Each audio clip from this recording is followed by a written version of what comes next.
The Bible said that when Ezekiel got down to the valley of the dry bones, they were so bad that when God asked him, can they live again? He said, Lord, thou knowest.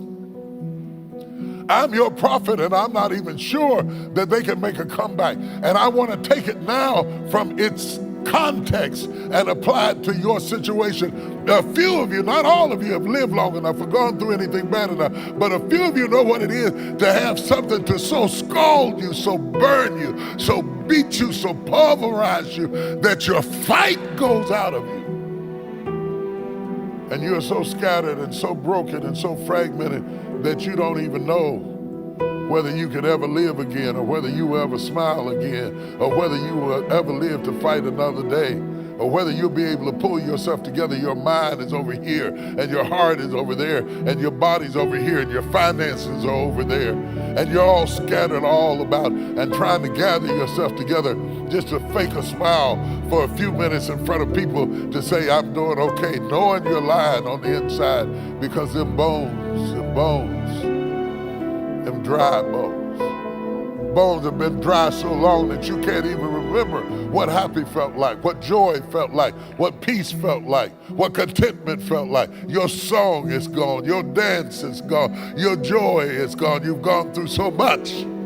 I'm not talking about somebody stole your parking space. I'm not talking about having to clip coupons in order. I'm talking about going through so much that something inside of you dies. You wonder, can I get back up again? I don't mind falling down if I can get back up again. I don't want to fall down at all, but if I fall down and I know I can get up, and I'll be all right. I might have a skint knee, I might need a Band-Aid, but I'll be okay. But I'm concerned about the fall where I go down and I can't get up again. I'm concerned about being like that old lady in the commercial. Help! I've fallen.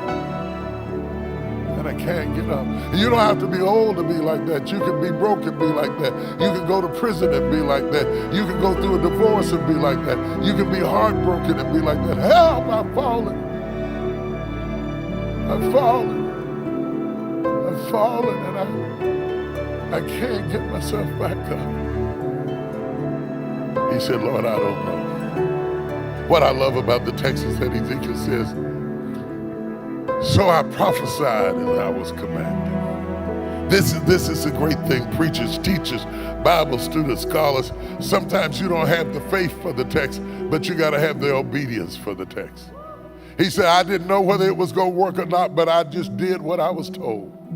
Obedience is better than sacrifice. He stands over something that he is not sure that it will ever be resurrected. Some of you have been to cities that are so dry and so very dry, you're not sure that you can ever build what you see in that city. Some of you are in marriages that are so dry and so very dry that you have given up all hope that the marriage would ever get any better because it is so hopelessly dry.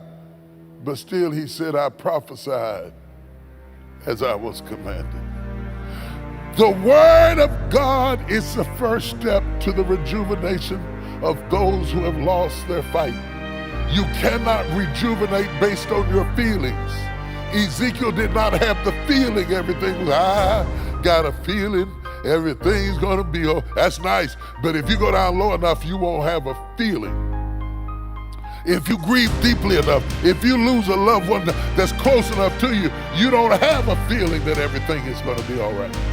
Nothing in you says it's going to be all right.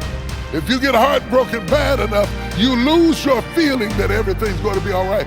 But you cannot get your fight back based on your feelings. You have to get your fight back based on what God said. So Ezekiel said, in order for them to get their fight back, I prophesied as I was commanded. And suddenly there was a noise, and there was a shaking, and it started coming together.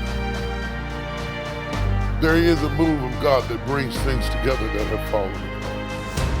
And I want to take a moment and talk to some people today who are dealing with things that have fallen apart and gone dry and seem hopeless and in despair.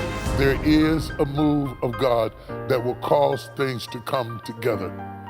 And when God starts bringing things together, he will bring things together that fit together.